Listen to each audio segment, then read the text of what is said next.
Mari kita berdoa. Kasih karunia dan damai sejahtera dari Allah Bapa dan dari anaknya Tuhan Yesus Kristus menyertai kamu sekalian.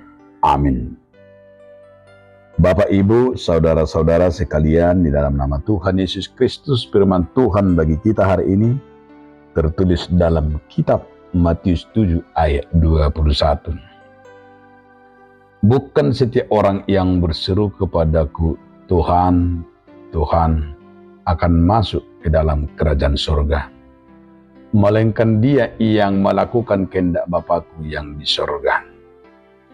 Dada saluhut halak nama dok Tuhan na bongot suhut tuharajaan benongin canging. Olan akan namangulahon lomo ni rohani damang na dibedang ido. Demikian firman Tuhan. Bapak, Ibu, saudaraku sekalian, di dalam nama Tuhan Yesus Kristus, firman Tuhan dengan judul melakukan kehendak Allah. Sering kita berdaya bahwa hanya dengan mengucapkan Tuhan, Tuhan, maka kita sudah merasa aman di hadapan Allah. Namun yang luar biasa, Tuhan Yesus mengingatkan bahwa iman dan pengakuan saja tidak cukup. Tetapi yang lebih penting adalah melakukan kehendak Allah.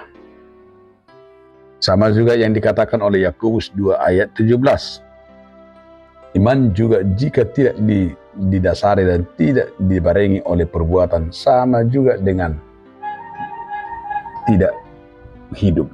Sama juga iman tanpa perbuatan. Artinya Tuhan Yesus mengajarkan kita melakukan kehendak Allah. Artinya hidup sesuai dengan firman-Nya, bukan sekedar kata-kata. Menerapkan kasih dan kebaikan dalam kehidupannya sehari-hari. Bahkan dalam Yakobus 1 itu dikatakan ayat 22, menjadi pelaku bukan hanya sekedar pendengar. Karena banyak orang pendengar-pendengar yang setia tetapi tidak menjadi pelaku. Maka seruan oleh Tuhan Yesus kepada kita adalah tindakan nyata untuk mencerminkan apa yang dikehendaki Allah. Sebab di dunia ini kita sering mendengar banyak suara janji-janji manis, janji-janji palsu, pengakuan-pengakuan, bahkan puji-pujian yang luar biasa. Namun tidak ada dampaknya. Itu sebabnya bahwa Tuhan Yesus mengingatkan kita melakukan kehendak Allah. Apa itu maksudnya kehendak Allah? Kehendak Allah lah kehendak yang menyatakan hidup dalam kasih, kebenaran, dan ketaatan. Mencintai sesama seperti diri kita sendiri. Itu kehendak Allah. Menjadi terang dan garam dunia. Mengasihi musuh dan berdoa bagi mereka yang menganiaya. Artinya itu yang kita sebut sebagai bentuk wujud daripada kehendak Allah. Kata-kata yang penuh dengan perbuatan, artinya kata-kata kita dengan tindakan kita. Karena banyak orang berkata-kata begitu manis, tapi dalam perbuatan omong kosong. Banyak orang mengaku percaya tetapi tindakannya tidak mencerminkan iman. Banyak orang menyatakan dirinya orang beriman tapi tidak ada perbuatan. Maka jelas sekali dalam Yakobus 2 ayat 17 itu, iman tanpa perbuatan pada hakikatnya lah mati.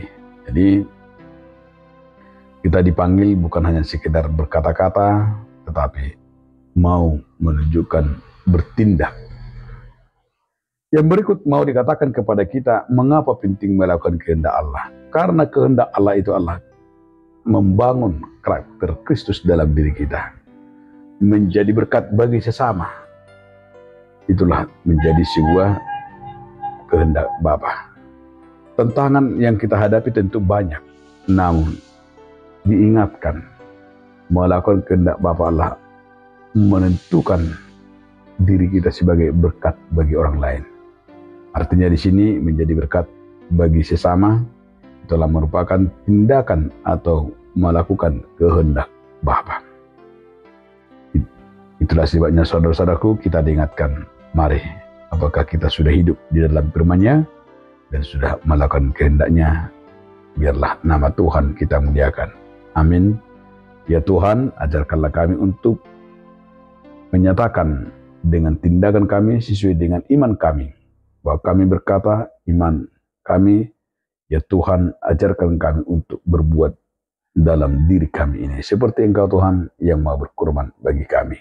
Amin.